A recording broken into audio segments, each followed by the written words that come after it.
चलिए जुड़ जाइए फटाक से प्यारे मेरे मित्रों। यहाँ जो हम सब लोग ग्रुप डी के लिए हिस्ट्री का प्रश्न जो देख रहे थे कि रेलवे के द्वारा कितना प्रश्न पूछा गया, उसका हम ये चौथा वीडियो बना रहे हैं। ऑलरेडी हमने 3 वीडियो बना चुके हैं और तीनों वीडियो का डिस्क्रिप्शन में लिंक दे दिया जाएगा। और अब बारी आ गई है कि मैराथन के क्लासों में जुड़ना, तभी जाकर के जो आपका एग्जाम का जो डेट दिया है उसमें अगर आप चाहते हैं कि जितने भी हिस्ट्री के प्रश्न पूछे जा रहे हैं वो कवर हो जाए, तो पहले आप जाइए और पीछे वाला तीनों वीडियो देख लेना। यहाँ चौथा से आइए और अब मैराथन के प्रयास करेंगे ज्यादा से ज्यादा प्रश्न को बताने का। ठीक है, तो चलिए आइए 321 नंबर से जो प्रश्न है वो प्राचीन काल, स्थापत्य कला, चित्रकला और संगीत कला से जुड़े प्रश्न यहाँ से शुरू हो जाते हैं। जैसा कि देखिए प्रश्न क्या पूछा जा रहा, डॉट डॉट डॉट हिंदू और जैन मंदिरों का अंतरम पुण्य स्थल है जहां मंदिर के मुख्य देवता की मूर्ति विराजमान रहती है। मतलब कहने का मतलब गर्भगृह है जिसमें हिंदू और जैन मंदिरों का है। कौन सा हो जाएगा इसका आंसर? गर्भगृह हो जाएगा। फिर डॉट डॉट वाले ही प्रश्न है, में लोकप्रिय मंदिर स्थापत्य कला शैली नागर कहलाती है। तो जो उत्तर भारत के जितने भी मंदिर हैं उसको हम सब नागर शैली का मंदिर कहते हैं। ठीक है, उत्तर भारत के मंदिर को नागर शैली का मंदिर कहा जाता है। जैसे देखिए कुषाण शासक की विशाल प्रतिमा माट में एक मंदिर में स्थापित पाई गई है, वह राज्य में है। मतलब वो कौन से राज्य में है? तो उत्तर प्रदेश। कौन सा? माट में एक मंदिर पाया गया कुषाण शासक का, यूपी में। ठीक है, भगवान शिव को समर्पित कंदरिया महादेव का मंदिर निर्माण चंदेल शासक के द्वारा करवाया गया। इस प्रश्न में क्या निकलेंगे कि कंदरिया महादेव मंदिर चंदेल शासक। कोणार्क का सूर्य मंदिर किसके लिए समर्पित है? तो किसके लिए? कोणार्क का सूर्य मंदिर काला पैगोड़ा के लिए प्रसिद्ध है, सूर्य देवता का है ना जी। निम्नलिखित में कौन सा मंदिर में स्थित एक बौद्ध मंदिर है? तो महाबोधि मंदिर को, गया में जो है उसी को बौद्ध मंदिर कहा जाता है। इनमें से किसे प्रसिद्ध कोणार्क सूर्य मंदिर की स्थापना का श्रेय दिया जाता है? तो राजा नरसिंह देव प्रथम को कोणार्क के सूर्य मंदिर की स्थापना का श्रेय दिया जाता है। निम्नलिखित मंदिर में से किसे यूरोपीय नाविकों द्वारा ब्लैक पैगोड़ा भी कहा जाता है? तो कोणार्क मंदिर को ब्लैक पैगोड़ा भी कहा जाता है। कोणार्क का सूर्य मंदिर कहाँ स्थित है? उड़ीसा में।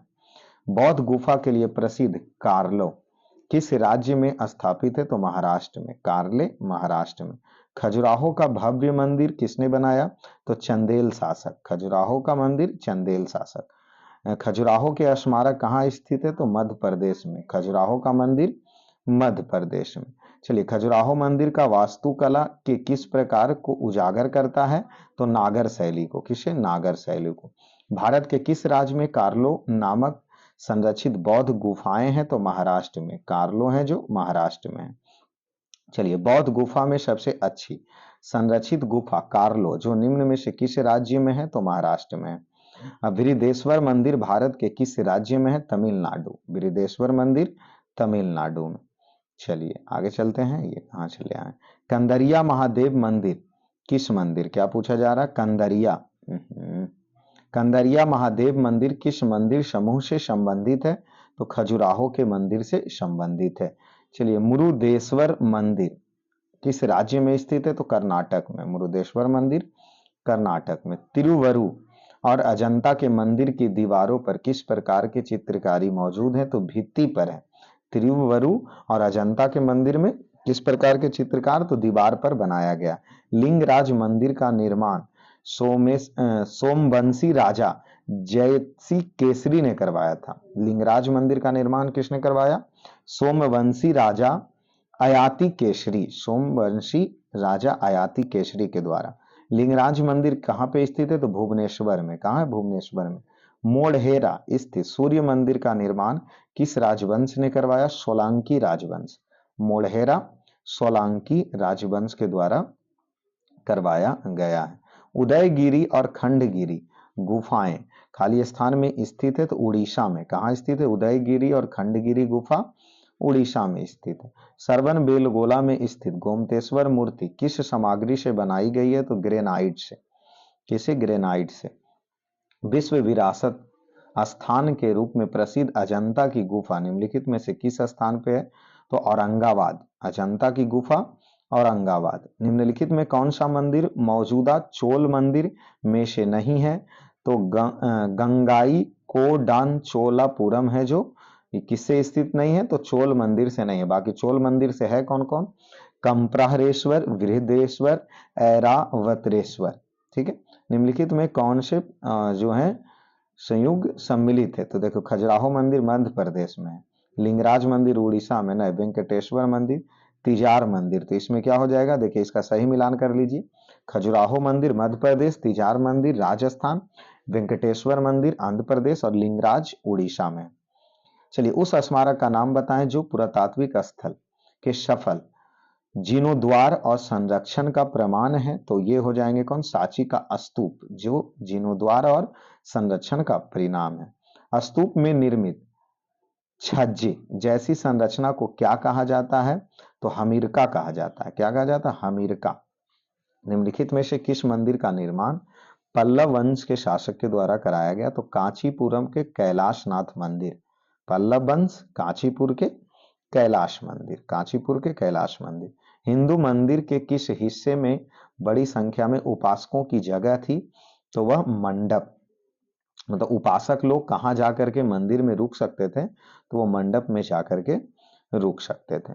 वह कौन सी भारतीय चित्रकला शैली है जिसमें शुद्ध सोने और कीमती पत्थरों की सजावट और इसमें हिंदू देवता विशेष रूप से भगवान कृष्ण को दर्शाया गया है, तो तंजौर पेंटिंग में कृष्ण को दर्शाया गया, तंजौर पेंटिंग में। अजंता की गुफा कहाँ स्थित है, तो महाराष्ट्र में, अजंता की गुफा महाराष्ट्र में। सांची स्तूप मध्य प्रदेश के भोपाल में, सांची स्तूप मध्य प्रदेश के भोपाल में। विख्यात सांची स्तूप किसने बनवाया, तो अशोक के द्वारा बनवाया गया। तंजावुर का कौन सा मंदिर चोल वास्तुकला का उदाहरण है जिसका निर्माण सम्राट राज ने करवाया था, तो वह बृहदेश्वर मंदिर। कौन मंदिर, बृहदेश्वर मंदिर। चलिए सबरीमाला मंदिर कहाँ है, तो नाम से ही पता चल रहा है केरल में जाएगा, सबरीमाला केरल में। चित्रकला के पट्टचित्र शैली निम्नलिखित में से किस राज्य की सबसे पुरानी एवं लोकप्रिय कला है, तो ओडिशा का। किसका, ओडिशा का। कामाख्या मंदिर किस राज्य में स्थित है, तो असम में, कामाख्या मंदिर असम में। मुंबई के निकट एलिफेंट की गुफा में स्थित एक मंदिर है, उस मंदिर जो भगवान शिव को समर्पित है। मुंबई में एलिफेंट गुफा में जो मंदिर है वो भगवान शिव को समर्पित है। एलिफेंट की गुफा कहाँ स्थित है, तो मुंबई में, एलिफेंट की गुफा मुंबई में। एहोल शिलालेख निम्नलिखित में से किसके द्वारा बनाया गया, पुलकेशन द्वितीय। एहोल शिलालेख पुलकेशन द्वितीय। अजंता गुफा की चित्रकला भारत में बौद्ध धर्म के स्वर्ण युग का प्रमाण है। अजंता की गुफा जो है वो चित्रकला भारत में बौद्ध धर्म का प्रमाण है। अजंता गुफा का चित्रकारी क्या दर्शाता है, तो जातक कथा। अजंता की गुफा जातक कथा को दर्शाता है। अजंता के चित्र क्या चित्रित करते हैं, तो जातक कथा। अजंता के चित्र जातक कथा। अजंता और एलोरा की गुफा बुद्ध धर्म के सबसे पहली और वास्तुकला, गुफा चित्रकला तो एवं मूर्ति कला के उत्तम उदाहरण है।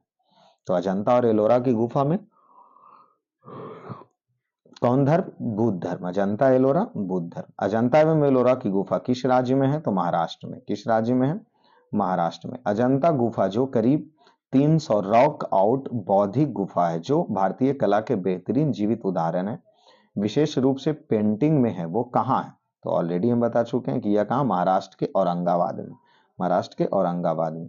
महाराष्ट्र के औरंगाबाद जिले में अजंता की गुफा जिसमें लगभग 300 चट्टाने को काट कर बौद्ध गुफाएं बनाए गए हैं, वह कितने प्राचीन है, तो वह 2वीं शताब्दी ईसा पूर्व। ठीक है, दूसरी शताब्दी ईसा पूर्व में। एलोरा का मंदिर का निर्माण किसने करवाया, तो राष्ट्रकूट ने करवाया। एलोरा का मंदिर राष्ट्रकूट। बृहदेश्वर मंदिर स्थित है, तो तंजावुर में। बृहदेश्वर मंदिर तंजावुर में। बृहदेश्वर मंदिर का राजा किसके द्वारा बनाया गया था, तो राजा राज चोल प्रथम। राजा राज चोल प्रथम। बृहदेश्वर मंदिर राजा राज चोल प्रथम के द्वारा बनाया गया था। बृहदेश्वर मंदिर शिव को समर्पित एक हिंदू मंदिर है जो भारतीय राज्य तमिलनाडु के तंजौर जिले में स्थित है।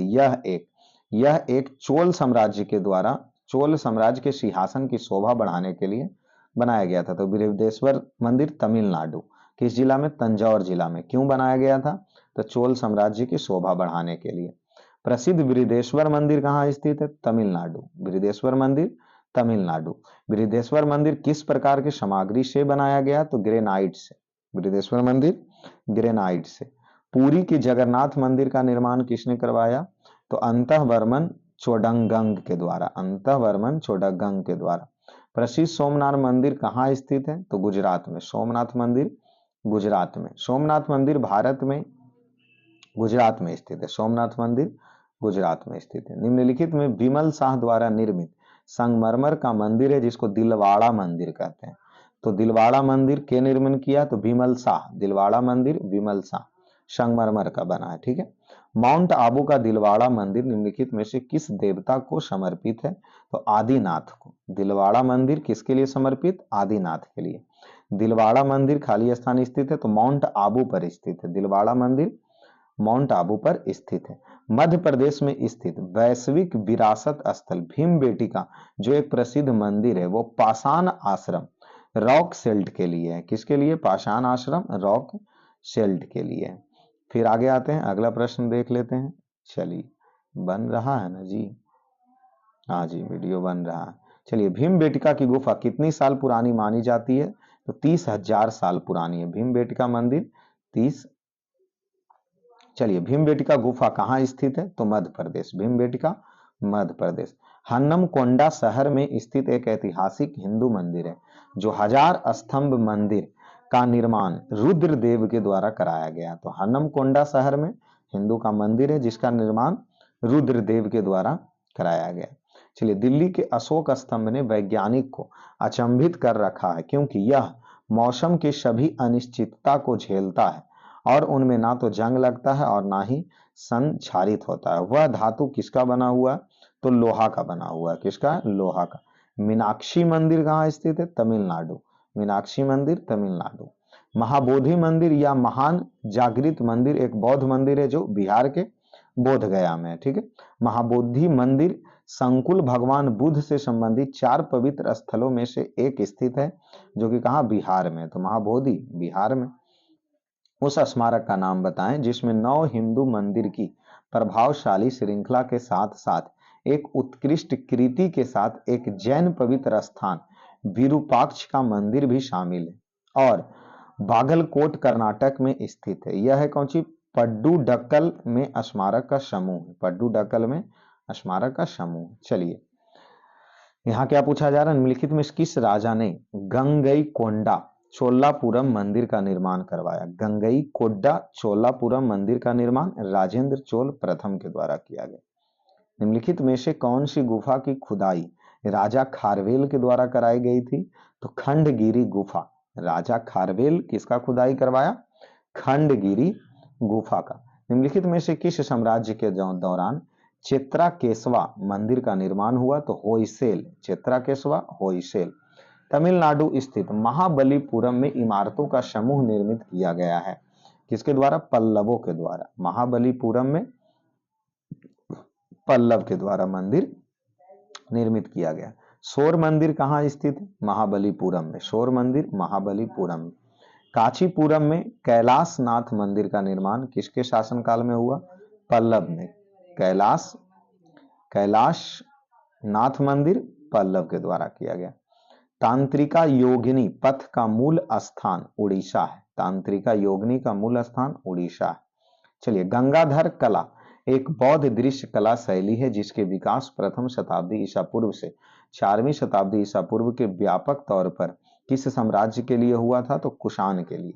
सरवनबेलगोला कर्नाटक में स्थित है। सरवनबेलगोला कर्नाटक में स्थित है।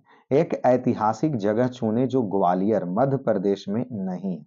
तो गोलकोंडा का किला हैदराबाद में है। गोलकोंडा का किला हैदराबाद में। बाकी तेली मंदिर, रानी लक्ष्मीबाई की समाधि और जय विलास महल ये सब मध्य प्रदेश में है, लेकिन गोलकुंडा हैदराबाद में। चलिए देखिए, गोलकुंडा किला है जो 12वीं शताब्दी में काकतीय राजा द्वारा बनवाया गया जिसे 14वीं शताब्दी में कुतुब शाही राजवंश द्वारा पुनः निर्मित किया गया। तो ये जो गोलकुंडा किला जो हैदराबाद में है ना, वो 12वीं सदी में काकतीय राजा के द्वारा बनाया गया और जबकि 14वीं शताब्दी में कुतुब शाह ने इसे पुनः निर्मित किया। ठीक है, चलिए यहां से शुरू होता राजपूत राजवंश। ठीक है, तो खजुराहो जो कि सब रेलवे का प्रश्न है, सब रेलवे का। खजुराहो के मंदिर का निर्माण किस राजवंश के शासनकाल में हुआ था? तो चंदेल राजवंश। खजुराहो मंदिर जो मध्य प्रदेश में है वो चंदेल राजवंश ने करवाया था। दिल्ली स्थित जो जंतर मंतर का निर्माण महाराजा किसके द्वारा करवाया गया? तो महाराजा जयपुर के जयसिंह द्वितीय के द्वारा। जंतर मंतर जयसिंह द्वितीय, जंतर मंतर जयसिंह द्वितीय। ठीक है, चलिए महाराजा सवाई जयसिंह के द्वारा निर्मित जंतर मंतर क्या है? तो यह एक खगोलीय वेधशाला है। जंतर मंतर क्या है? खगोलीय वेधशाला है। जो कौन बनाया? सवाई जयसिंह। कितने शहर में महाराजा जयसिंह द्वितीय ने जंतर मंतर का निर्माण करवाया? तो 5 शहरों में जंतर मंतर का क्या किया गया? निर्माण किया गया है। टावर ऑफ विक्ट्री, विजय स्तंभ कहाँ स्थित है? तो राजस्थान में। कहाँ स्थित है? राजस्थान में। चित्तौड़गढ़ किस वंश की राजधानी थी? तो सिसोदिया। चित्तौड़गढ़ सिसोदिया की राजधानी थी। इनमें से कौन गुलाम वंश से संबंधित नहीं है? तो इल्तुतमिश का है, कैकुबाद भी है, बलबन भी है, हममीर नहीं है। हममीर गुलाम वंश के नहीं है, जबकि ये चौहान वंश के हैं। चलिए, साहित्य के प्रख्यात समर्थक राजा भोज किस वंश से जुड़े हैं? तो राजा भोज किस वंश से थे? चोल वंश से। तो राजा भोज हैं वो किस वंश से हैं? तो राजा भोज हैं परमार वंश से हैं। राजा भोज परमार वंश से। किस वंश से? परमार वंश से।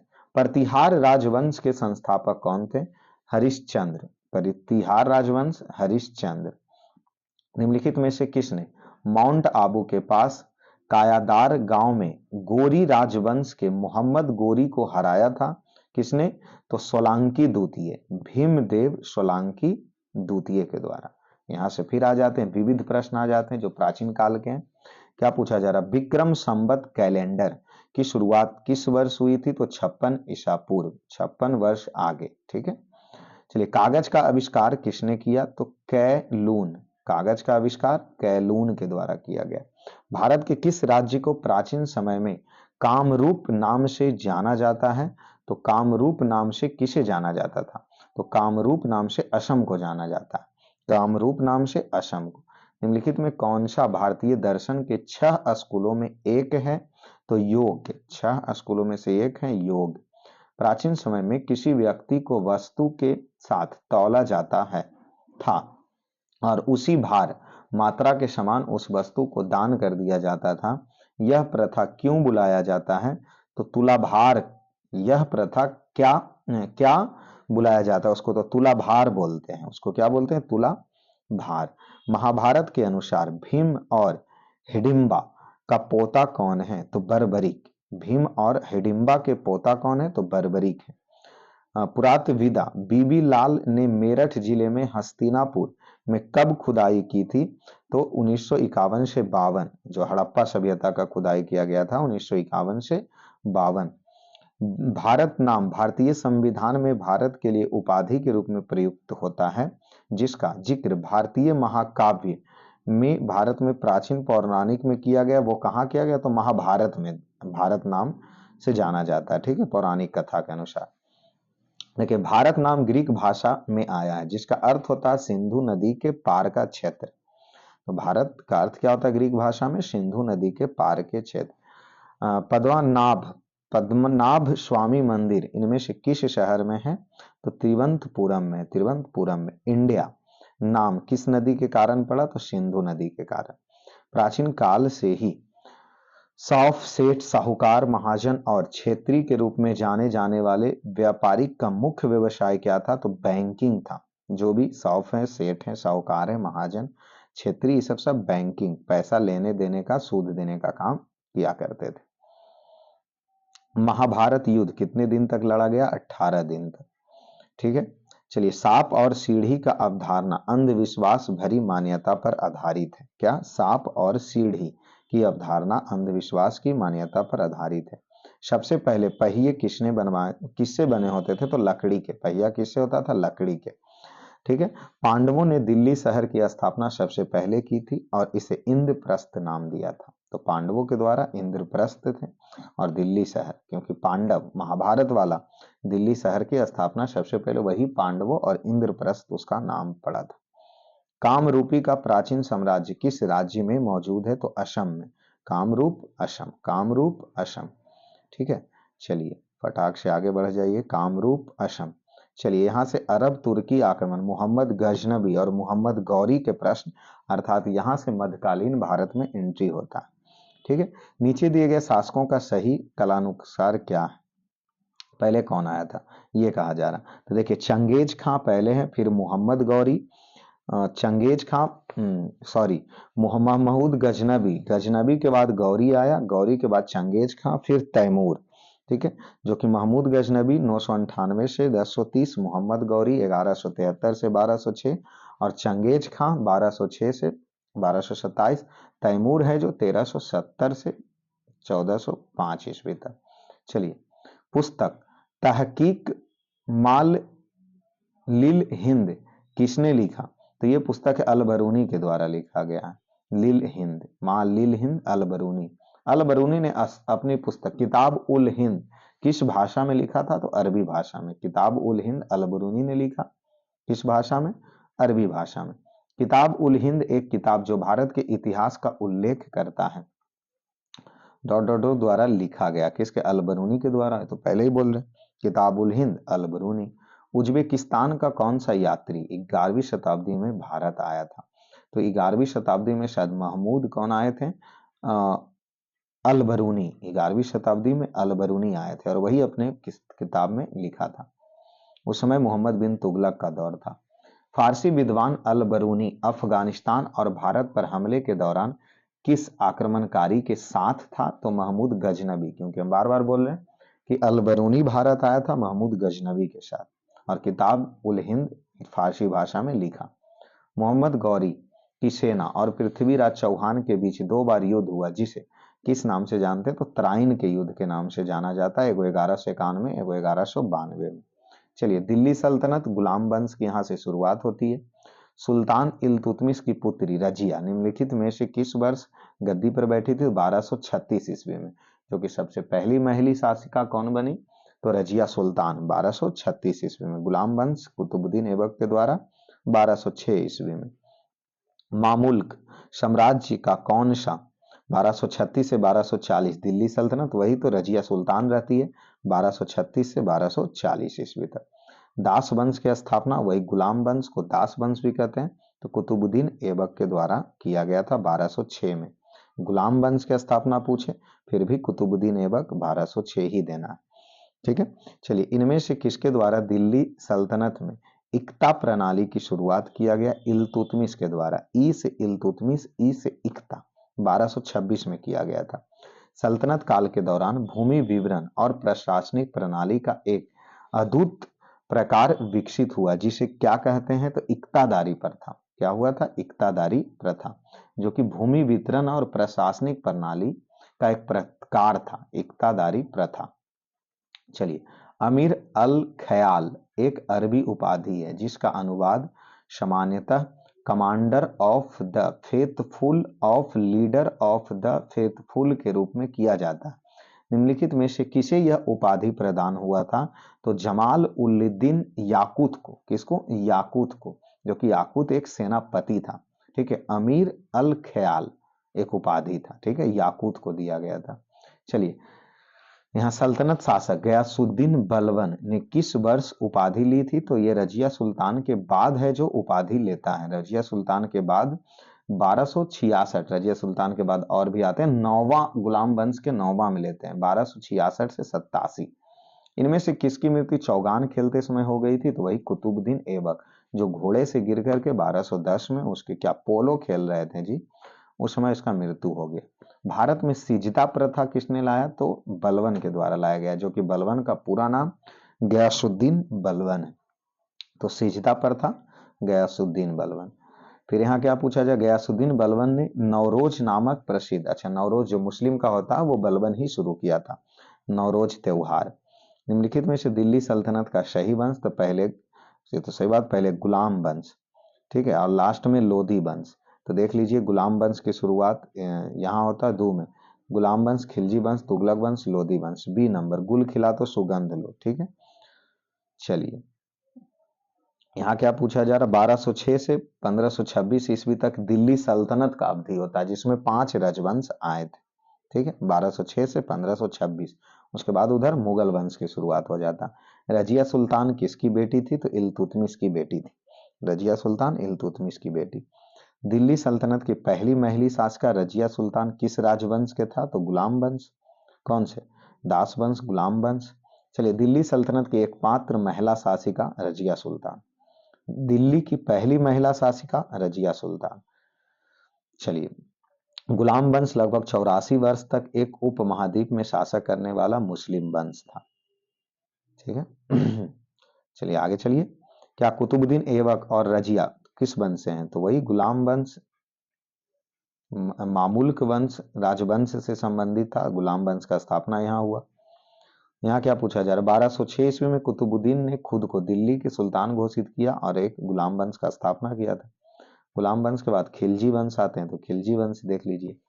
रेहला नामक प्रसिद्ध पुस्तक निम्नलिखित में से किसके द्वारा लिखा गया, जिसमें 14वीं शताब्दी में भारतीय उपमहादेश के सामाजिक और सांस्कृतिक जीवन के बारे में अत्यंत समृद्ध एवं रोचक वर्णन लिखा?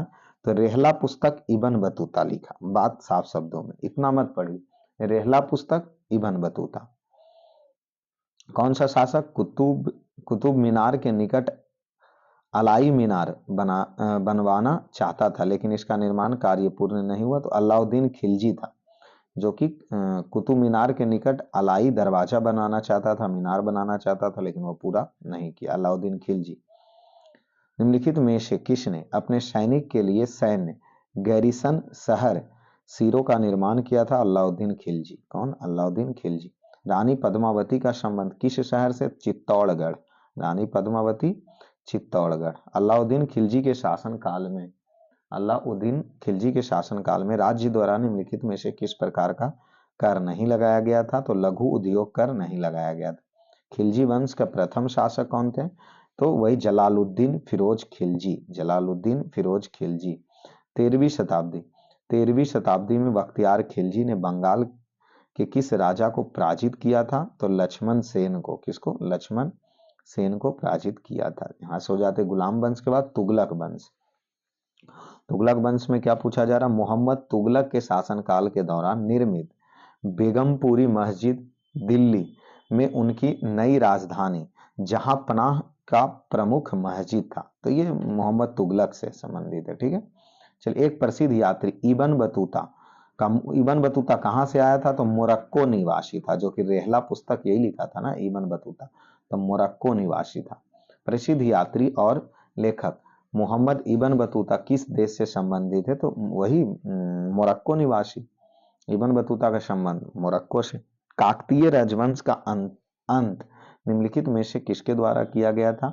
तो दिल्ली सल्तनत के द्वारा काकतीय राजवंश का अंत किया गया था। मोरक्को का प्रसिद्ध यात्री इब्न बतूता किस काल में आए थे? तो दिल्ली सल्तनत में ही आए थे। दिल्ली सल्तनत का सबसे बड़ा विस्तार किसके शासनकाल में हुआ था? तो मोहम्मद बिन तुगलक के समय में ज्यादा विस्तार हुआ था।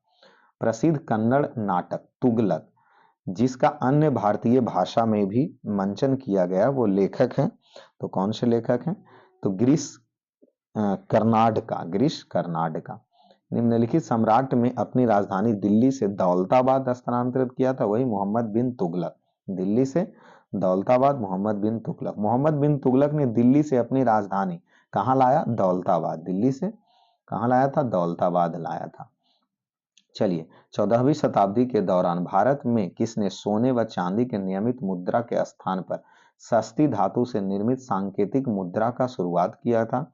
तो मोहम्मद बिन तुगलक ही। बिना मतलब के इधर उधर करते रहते थे नहीं, इसीलिए उस मोहम्मद बिन तुगलक से याद रखे हैं। फिरोज शाह तुगलक फुतुहात ए फिरोज शाही में उसकी प्रशासनिक उपलब्धि का रिकॉर्ड है। फिरोज शाह तुगलक का रिकॉर्ड कहाँ मिलेगा? तो फुतुहात ए फिरोज शाही में। चलिए, यहाँ से लोधी वंश आ जाते हैं। तो आगरा शहर को किसने बसाया था? तो सिकंदर लोधी। आगरा शहर सिकंदर लोधी। लोधी वंश के संस्थापक बहलोल लोधी। लोधी वंश के संस्थापक बहलोल लोधी। इब्राहिम लोधी 1526 में पानीपत की पहली लड़ाई बाबर से लड़ा। किससे लड़ा? बाबर से लड़ा, इब्राहिम लोधी। और यहाँ सल्तनत कालीन स्थापत्य एवं चित्रकला, वही दिल्ली सल्तनत का। ठीक है, कि कौन कौन से मंदिर मस्जिद क्या क्या बनाए गए। जैसे कुतुब मीनार के पास स्थित कौन से मस्जिद के बारे में यह माना जाता है कि वह दिल्ली में बनने वाला पहला मस्जिद था तो कुतुब उल इस्लाम मस्जिद, कुतुब उल इस्लाम मस्जिद, इनमें से किसने अजमेर में 2.5 दिन का झोपड़ा का निर्माण किया? कुतुबुद्दीन ऐबक। कुतुब मीनार जो दुनिया के सबसे ऊंची चोटी की मीनार है, इसका निर्माण 1193 ईस्वी में दिल्ली सल्तनत के किस शासक के द्वारा किया गया? तो कुतुबुद्दीन ऐबक के द्वारा। कुतुब मीनार का निर्माण कुतुबुद्दीन ऐबक के द्वारा किया गया। कुतुब मीनार का निर्माण किसने पूरा करवाया? तो फिरोज शाह तुगलक। जैसे शुरू तो कुतुबुद्दीन ऐबक कर दिया, पूरा नहीं करवाया होगा, तो फिरोज शाह तुगलक ने उसे पूरा करवाया। 2.5 दिन का झोपड़ा कहाँ है? अजमेर में। 2.5 दिन का झोपड़ा अजमेर। भारतीय इस्लामी शिल्प काल जो कुतुब मीनार एवं अलाई दरवाजा जैसे स्मारक का दृष्टिगोचर है, भारत के किस युग से संबंधित है? तो दिल्ली सल्तनत। सबका सबका निर्माण दिल्ली सल्तनत। देखिए, और मध्यकालीन भारत में ही बहमनी साम्राज्य, विजयनगर साम्राज्य भी आते हैं।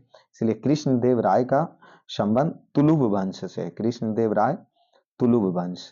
निम्नलिखित में से किस धरोहर स्थल में वास्तुकला के द्रविड़ स्थापित शैली है?